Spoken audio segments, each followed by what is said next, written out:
ಅವರು ಬಂದಿದ್ದಾರೆ. ಈಗ ಪಾತ್ರೆಗೆ ಹೋಗಿ ನಡೆಸಿಕೊಡ್ಬೇಕಂತ ಹೇಳಿ ತಮ್ಮಲ್ಲಿ ವಿನಂತಿಸಿಕೊಳ್ಳುತ್ತೇನೆ. ಡಾಕ್ಟರ್ ಅಣ್ಣಾರಾಯವರು ಲಕ್ಷ್ಮಣ ಅವರು ದಯವಿಟ್ಟು ಬನ್ನಿ. ಅವ್ರದ್ದೊಂದು ಚೇರ್ ಓಕೆ ಸ್ನೇಹಿತರೆ, ನಾವೀ ಪತ್ರಿಕಾಗೋಷ್ಠಿಯನ್ನು ನಡೆಸ್ತಾ ಇದ್ದೀವಿ. ಪತ್ರಿಕಾಗೋಷ್ಠಿಯಲ್ಲಿ ಬಾಗಲಕೋಟೆ ಜಿಲ್ಲೆಯ ಅಧ್ಯಕ್ಷರು ಕಾರ್ಯದರ್ಶಿ ಪೂಜಾರಿ ಮತ್ತು ಅಲ್ಲಿಯ ಜಿಲ್ಲಾ ಮುಖಂಡರು ಗೌರಮ್ಮ ಮತ್ತು ವಿಜಯನಗರ ಜಿಲ್ಲೆಯ ಅಧ್ಯಕ್ಷರಾಗಿರುವಂಥ ಸಂಘಟನೆಯು ಸುನಂದ ಮತ್ತು ಕಾರ್ಯದರ್ಶಿ ಅಶ್ವಿನಿ ಮತ್ತು ಖಜಾಂಚಿಗಳು ಪ್ರತಿಭಾ ಮತ್ತು ನಮ್ಮ ಹಿರಿಯ ನಾಯಕರು ಬೇವಿವಾಣಿ ಮತ್ತು ಸರಸ್ವತಿ ಭಟ್ ಮತ್ತು ನಮ್ಮ CITನ ಹಿರಿಯ ನಾಯಕರಾಗಿರುವಂಥ ಲಕ್ಷ್ಮಣ ಅಂದ್ರಾಳ್ ಮತ್ತು ಅಣ್ಣಾರಾಯವರು ಇದ್ದಾರೆ. ನಾವು ಇಡೀ ರಾಜ್ಯದಲ್ಲಿ ಎಲ್ಲ ಕಡೆಯಲ್ಲಿ ಕೂಡ ಅಂಗನವಾಡಿ ನೌಕರರ ವಿಭಾಗ ಮಟ್ಟದ ಈ ಒಂದು ಶಿಬಿರಗಳನ್ನು ನಡೆಸ್ತಾ ಇದ್ದೀವಿ. ಯಾಕೆ ಅಂತ ಹೇಳಿದರೆ, ಜುಲೈ 9ನೇ ತಾರೀಕಿಗೆ ನಾವು ಇಡೀ ದೇಶದಲ್ಲಿ ಅಂಗನವಾಡಿಯವರು ಕೆಲಸ ನಿಲ್ಲಿಸಿ ಅಖಿಲ ಭಾರತ ಸಾರ್ವತ್ರಿಕ ಮುಷ್ಕರಕ್ಕೆ ನಾವು ಕೂಡ ಹೋಗ್ತಾ ಇದ್ದೀವಿ. ಈ ಅಖಿಲ ಭಾರತ ಸಾರ್ವತ್ರಿಕ ಮುಷ್ಕರ ಭಾಳ ಪ್ರಮುಖವಾಗಿ ಅಂಗನವಾಡಿಯಾಗಿ ನಾವೊಂದು 4-5 ಬೇಡಿಕೆಗಳನ್ನು ಈ ಮುಷ್ಕರದಲ್ಲಿ ಇಟ್ಟಿದ್ದೀವಿ. ಪ್ರಮುಖವಾದಂಥ ಡಿಮ್ಯಾಂಡ್ ಏನು ಅಂತ ಹೇಳಿದರೆ, 2018ರಿಂದ ಅಂಗನವಾಡಿ ಕಾರ್ಯಕರ್ತರಿಗೆ ಮತ್ತು ಸಹಾಯಕಿಯರಿಗೆ ಕೇಂದ್ರ ಸರ್ಕಾರ ಒಂದು ಸಿಂಗಲ್ ರೂಪಾಯಿಯನ್ನು ಕೂಡ ಹೆಚ್ಚಳ ಮಾಡಲಿಲ್ಲ. ಬದಲಿಗೆ ಅವರು ಹೊಸ ಟೆಕ್ನಾಲಜಿಯನ್ನು ತಗೊಂಡು ಬಂದು ಕೆಲಸವಾದ ಒತ್ತಡವನ್ನು ಏರ್ತಾ ಇದ್ದಾರೆ ಹೊರತಾಗಿ ಅವರು ಬೆಲೆ ಏರಿಕೆಯ ಆಧಾರದಲ್ಲಿ ಏನು ಗೌರವಧನವನ್ನು ಹೆಚ್ಚಳ ಮಾಡಬೇಕಾಗಿತ್ತು ಆ ಒಂದು ಕೆಲಸಕ್ಕೆ ಅವರೇನು ಕೂಡ ಹೋಗಲಿಲ್ಲ. ಮತ್ತು ಇನ್ನೊಂದು ನಿಮಗೆ ಭಾಳ ಮುಖ್ಯವಾಗಿ ಇವತ್ತು ರಾಜ್ಯ ಸರ್ಕಾರ ನಮಗೆ 12,000 ರೂಪಾಯಿ ಪ್ರಸ್ತುತ ಅಂಗನವಾಡಿ ವರ್ಕರ್ಗೆ ಸಂಬಳ ಇದೆ. ಅದರಲ್ಲಿ 6ರಿಂದ 7,000 ರೂಪಾಯಿ ನಮ್ಮ ಹೆಲ್ಪರ್ಗೆ ಸಂಬಳ ಇದೆ.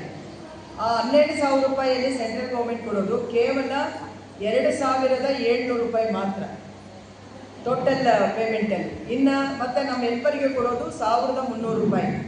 ಸೊ ನೀವೊಂದು ಯೋಚನೆ ಮಾಡಿ, ನಮ್ಮ ICDSಗೆ ಇವತ್ತು 50 ವರ್ಷ ಆಗಿದೆ. ಅಕ್ಟೋಬರ್ 2025 ಬಂದು 50 ವರ್ಷ ಕಂಪ್ಲೀಟ್ ಆಗುತ್ತೆ.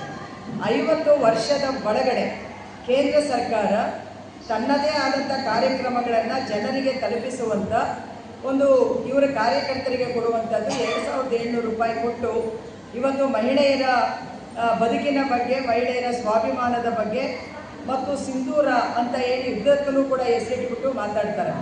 ಆದರೆ ನಿಜವಾಗಲೂ ಕೂಡ ಇವತ್ತು ಯಾರು ತಳಹಂತದಲ್ಲಿ ದೇಶದ ಮಕ್ಕಳನ್ನು ಪೋಷಣೆ ಮಾಡಿ ಸಲ್ಲಿಸ್ತಾ ಇದ್ದಾರೆ ಅವರು ಮಾತ್ರ ಮತ್ತಷ್ಟು ಅಪೌಷ್ಟಿಕತೆಗೆ ಒಳಗಾಗುವ ರೀತಿಯ ನೀತಿಗಳನ್ನು ಅವರು ಅನುಸರಿಸ್ತಾ ಇದ್ದಾರೆ.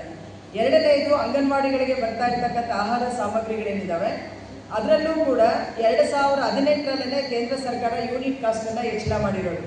ಸೊ ಆವಾಗ ಕೊಟ್ಟಿದ್ದು ನಮಗೆ ಬರೀ 8 ರೂಪಾಯಿ. ಇವತ್ತಿಗೆ 7 ವರ್ಷ ಆಯಿತು. 7 ವರ್ಷದಲ್ಲಿ ಈ ಯೂನಿಟ್ ಕಾಸ್ಟನ್ನು ಅವರು ರಿವೈಸ್ ಮಾಡಲಿಲ್ಲ. ಮತ್ತು ಅತ್ಯಂತ ದೊಡ್ಡ ಪ್ರಮಾಣದ ಬೆಲೆ ಏರಿಕೆ ಆಧಾರದಲ್ಲಿ ಇವತ್ತು ಅಂಗನವಾಡಿಗಳಿಗೂ ಕೂಡ ಕ್ವಾಲಿಟಿ ಆಫ್ ಫುಡ್ಡಿನ ಪ್ರಶ್ನೆ ಇವತ್ತು ಕಾಡ್ತಾ ಇದೆ. ಮತ್ತು ಮುಂದೇನೇನೆಂದರೆ, ಈ ಒಂದು ಅಂಗನವಾಡಿ ಫುಡ್ಗೂ ಕೂಡ GST ಹಾಕಿದ್ದಾರೆ. ಸೊ GST ಹಾಕಿರೋದ್ರಿಂದ ಮತ್ತಷ್ಟು ಅದರ ಒಂದು ಗುಣಮಟ್ಟ ಏನಾಗ್ಬೋದು ಅನ್ನೋದನ್ನು ನಾವು ಅಂದಾಜು ಮಾಡ್ಬೋದಾಗಿದೆ. ಆಮೇಲೆ ICDS ಅತ್ಯಂತ ಪ್ರಮುಖವಾದಂಥ ಒಂದು ಪಾತ್ರವನ್ನು ದೇಶದ ಬೆಳವಣಿಗೆಯಲ್ಲಿ ಇವತ್ತು ವಹಿಸ್ತಾ ಇದ್ರು ಕೂಡ ಅದಕ್ಕೆ ಕೊಡಬೇಕಾಗಿರುವಂಥ ಬಜೆಟ್ ಏನಿದೆ ಅದನ್ನು ಅವರು ಇದೇನು ಹೆಚ್ಚಳ ಮಾಡ್ತಾ ಇಲ್ಲ. ಶೇರು ಆಲ್ರೆಡಿ ನಿಮಗೆ ಗೊತ್ತಿದೆ, ಶೇರಿಂಗ್ ರೇಟ್ ಏನಿದೆ ಅದು ಕಡಿಮೆ ಆಗಿದೆ. ಆದರೆ 40% ರಾಜ್ಯ ಸರ್ಕಾರ ಕೊಡಬೇಕು, 60% ಕೇಂದ್ರ ಸರ್ಕಾರ ಕೊಡ್ತಾ ಇರೋದು.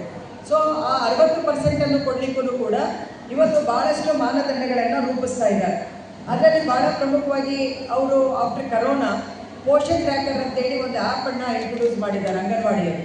ಆ ಪೋಷನ್ ಟ್ರ್ಯಾಕರ್ ಏನು ಹೇಳುತ್ತೆ ಅಂತ ಹೇಳಿದ್ರೆ, ಪ್ರತಿ ಫಲಾನುಭವಿಗಳಿಗೆ ನಾವೇನು ಫುಡ್ಡನ್ನು ಕೊಡ್ತೀವಿ, ಸೊ ಅವರ ಒಂದು ಮುಖವನ್ನು ನಾವು ಫೇಸ್ ವ್ಯಾಲ್ಯೂ ಅಂತ ಹೇಳ್ತೀವಿ, ಮೊಬೈಲ್ನಲ್ಲಿ ಸೆರೆ ಹಿಡಿದು ಅವರಿಗೆ ಅಪ್ಡೇಟ್ ಮಾಡಬೇಕು. ಸೊ ಈಗ ನಮಗೆ ಬರ್ತಾ ಇರುವಂಥ ಪ್ರಾಯೋಗಿಕ ಸಮಸ್ಯೆಗಳೇನಂತ ಹೇಳಿದ್ರೆ, ಈಗ 9 ತಿಂಗಳ ಗರ್ಭಿಣಿ ಇರ್ತಾಳೆ, ಆ ಗರ್ಭಿಣಿಯ ಗಂಡ ಎಲ್ಲೋ ಇರ್ತಾನೆ, ಆ ಗರ್ಭಿಣಿಯ ಹೆಸರಲ್ಲಿ ಮೊಬೈಲ್ ಇರಲ್ಲ. ಈಗ ನಾವು ಆ ಗರ್ಭಿಣಿಗೆ ಫುಡ್ ಕೊಡಬೇಕು ಅಂತ ಹೇಳಿದ್ರೆ ಈ ಒಂದು ಇವತ್ತು ಬಂದಿರುವ ಟೆಕ್ನಾಲಜಿಯ ಪ್ರಕಾರ ಸೊ ಅವರದ್ದು ಆಧಾರ್ ಕಾರ್ಡ್ ನಂಬರನ್ನು ನಾವು ಎನ್ರೋಲ್ ಮಾಡಬೇಕು. ಆಧಾರ್ ಕಾರ್ಡ್ ನಂಬರ್ ಎನ್ರೋಲ್ ಮಾಡಿದ್ಮೇಲೆ OTP ಅವರ ಸ್ವಂತ ಮೊಬೈಲ್ಗೆ ಬರುತ್ತೆ. ಅದು 3 ಸಾರಿ OTPಯನ್ನು ಬರುತ್ತೆ. ಆ OTPಯನ್ನು ಅವರು ಅಂಗನವಾಡಿ ವರ್ಕರ್ಗೆ ಹೇಳಬೇಕು. ಹೇಳಿದಾಗ ಮಾತ್ರನೇ ಆ ಮುಖವನ್ನು ನಾವು ಕ್ಯಾಪ್ಚರ್ ಮಾಡಲಿಕ್ಕೆ ಆಗುವಂಥದ್ದು ಮತ್ತು ಅವರಿಗೆ ಕಳಿಸ್ಲಿಕ್ಕೆ ಆಗುವಂಥದ್ದು ಮತ್ತು ಫುಡ್ ಕೊಡೋಕ್ಕಾಗುವಂಥದ್ದು. ಈಗ ಆ ಕ್ಯಾಪ್ಚರ್ ಸಿಸ್ಟಮ್ ಮಾಡಲಿಲ್ಲ ಅಂತ ಹೇಳಿದರೆ ಮುಂದಿನ ತಿಂಗಳಿಂದ ಆ ಗರ್ಭಿಣಿ ಹೆಸರು ಅಲ್ಲಿ ಡಿಲೀಟ್ ಆಗುತ್ತೆ. ಅಂದರೆ ಅವಳಿಗೆ ಫುಡ್ ಕೊಡೋಕ್ಕಾಗಲ್ಲ. ಅದು ಗರ್ಭಿಣಿ ಇರ್ಬೋದು, ಬಾಣಂತಿ ಇರ್ಬೋದು, ಮಗು ಇರ್ಬೋದು. ಸೊ ಈ ಥರದ ಒಂದು ಇದನ್ನು ತಂದಿದ್ದಾರೆ. ಈ ಆಸ್ಪೆಕ್ಟ್ ಅವ್ರೇನು ಹೇಳ್ತಾ ಇದ್ದಾರೆ, ಕರಪ್ಷನ್ ನಡೀತಾ ಇದೆ ಅಂತ ಹೇಳ್ತಾ ಇದ್ದಾರೆ. ಕರಪ್ಷನ್ನು ನಿಲ್ಲಬೇಕು. ಕರಪ್ಷನನ್ನು ನಿಲ್ಲಿಸಲಿಕ್ಕೆ ಏನು ಕ್ರಮಗಳನ್ನು ಅಡ್ಮಿನಿಸ್ಟ್ರೇಟಿವ್ ಆಗಿ ಇಡೀ ವ್ಯವಸ್ಥೆಯಾಗಿ ಅದನ್ನು ತಗೊಳ್ಬೇಕು ಆಯಿತಾ. ಆದರೆ ಅದನ್ನು ಬಿಟ್ಟುಕೊಟ್ಟು ಇವತ್ತು ನಮಗೆ 2013ರ ಆಹಾರ ಭದ್ರತಾ ಕಾಯ್ದೆ ಇದೆ. ಫುಡ್ ಸೆಕ್ಯೂರಿಟಿ ಆ್ಯಕ್ಟ್ ಏನು ಹೇಳುತ್ತೆ, ಇದರಲ್ಲಿ ಪ್ರತಿ ಫಲಾನುಭವಿ ಈ ಆ್ಯಕ್ಟ್ ಬಂದಿರೋದೆ ಯಾವುದೇ ಮಗು ಅಥವಾ ಯಾರು ಫಲಾನುಭವಿಗಳಿದ್ದಾರೆ ಅವರು ಅಪೌಷ್ಟಿಕತೆಯಿಂದ ಬಳಲಬಾರ್ದು, ಪ್ರತಿನಿತ್ಯ ಅವರಿಗೆ ಪೌಷ್ಟಿಕ ಆಹಾರವನ್ನು ಕೊಡಬೇಕು ಅಂತೇಳಿ ಈ ಒಂದು ಆ್ಯಕ್ಟ್ ಹೇಳುತ್ತೆ. ಸೊ ಇವತ್ತು ಅವರು ತಂದಿರುವಂಥ ಪೋಷಣ್ ಟ್ರ್ಯಾಕರು ಈ ಆ್ಯಕ್ಟಿನ ಆಶಯಕ್ಕೆ ವಿರುದ್ಧವಾಗಿದೆ.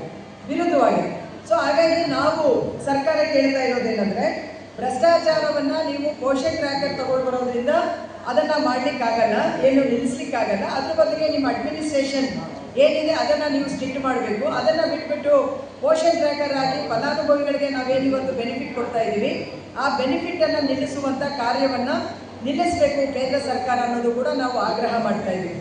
ಇದರಿಂದ ಅಂಗನವಾಡಿ ವರ್ಕರ್ಸ್ಗೆ ತುಂಬ ಮಾನಸಿಕವಾದಂಥ ಒಂದು ಒತ್ತಡ ಆಗಿದೆ.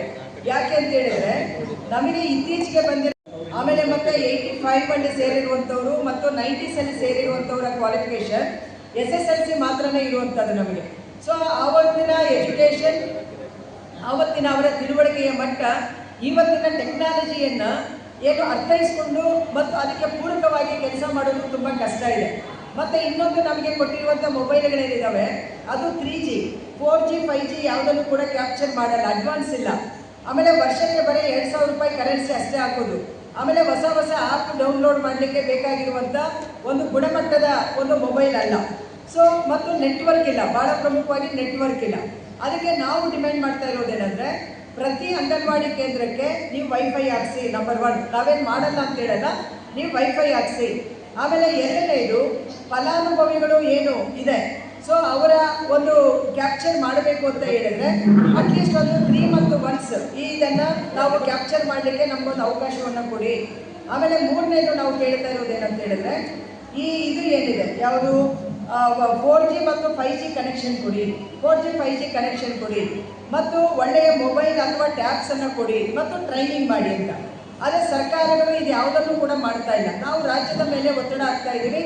ಈಗ ರಾಜ್ಯದ ನಮ್ಮ ಸ್ಟೇಟ್ ಮಿನಿಸ್ಟರು ಮತ್ತು ಪ್ರಿನ್ಸಿಪಲ್ ಸೆಕ್ರೆಟರಿ ಮೊನ್ನೆ ಏನೋ ಸೆಂಟ್ರಲ್ ಗೌರ್ಮೆಂಟನ್ನು ಮೀಟ್ ಮಾಡಿ ನಾವು ಹೇಳಿದಂಥ ಅಂಶಗಳನ್ನು ಅವರಿಗೆ ಅಪೀಲ್ ಮಾಡಿದ್ದಾರೆ. ಸೊ ಸೆಂಟ್ರಲ್ ಗೌರ್ಮೆಂಟ್ ಈಗ ಏನು ಸ್ಟೆಪ್ ತಗೊಳುತ್ತೆ ಅನ್ನುವಂಥದ್ದನ್ನು ನಾವೀಗ ಕಾದು ನೋಡಬೇಕಾಗಿದೆ. ಬಟ್ ಇದರಿಂದಲೂ ಕೂಡ ಒಂದಲ್ಲ ಒಂದು ನಮ್ಮ ಇವತ್ತನೇ ದೇಶದಲ್ಲಿ ತುಂಬಿ ತುಳುಕ್ತಾ ಇರುವಂಥ ಅಪೌಷ್ಟಿಕತೆ ಮತ್ತು ಅನಿಮಿಯತೆಗೆ ಇದು ಪೂರಕವಾಗಿಲ್ಲ ಈ ಒಂದು ಪೋಷಣ್ ಟ್ರ್ಯಾಕರ್ ಅನ್ನುವಂಥ ಅಂಶವನ್ನು ನಾವಿಲ್ಲಿ ಹೇಳಲಿಕ್ಕೆ ಇಚ್ಛೆ ಪಡ್ತಾ ಇದ್ದೀವಿ. ಆಮೇಲೆ ಎರಡನೇ ಅಂಶ ಏನಂತ ಹೇಳಿದ್ರೆ, ಈಗ ಭಾಳ ಪ್ರಮುಖವಾಗಿ ಇದು ಏನು 2023 ಏಪ್ರಿಲಿಂದ ಗ್ರ್ಯಾಚ್ಯುಟಿಯನ್ನು ರಾಜ್ಯ ಸರ್ಕಾರ ಎಲ್ರಿಗೂ ಕೂಡ ಸ್ಯಾಂಕ್ಷನ್ ಮಾಡಿದೆ. ನಾವು ಅವರಿಗೆ ಧನ್ಯವಾದವನ್ನು ನಾವು ಹೇಳ್ತೀವಿ.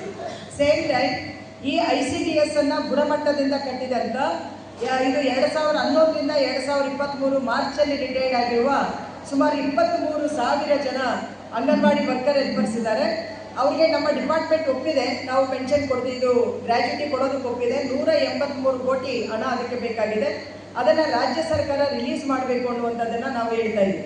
ಆಮೇಲೆ ಮೂರನೇ ಅಂಶ, ಇವತ್ತು ಅಂಗನವಾಡಿಗಳು ನಾವು ಪ್ರಯತ್ನ ಮಾಡ್ತಾ ಇರೋದೇನು, ನಮ್ಮ ಚಳುವಳಿಗಳು ಭಾಳ ದೀರ್ಘಕಾಲದಿಂದ ಅಂದರೆ ಅಂಗನವಾಡಿ ಅನ್ನದ ಕೇಂದ್ರದ ಒಟ್ಟಿಗೆ ಶಿಕ್ಷಣ ಕೇಂದ್ರವಾಗಬೇಕು ಅನ್ನೋದು ನಮ್ಮ ಮೂಲವಾದಂಥ ಒಂದು ಪ್ರತಿಪಾದನೆ.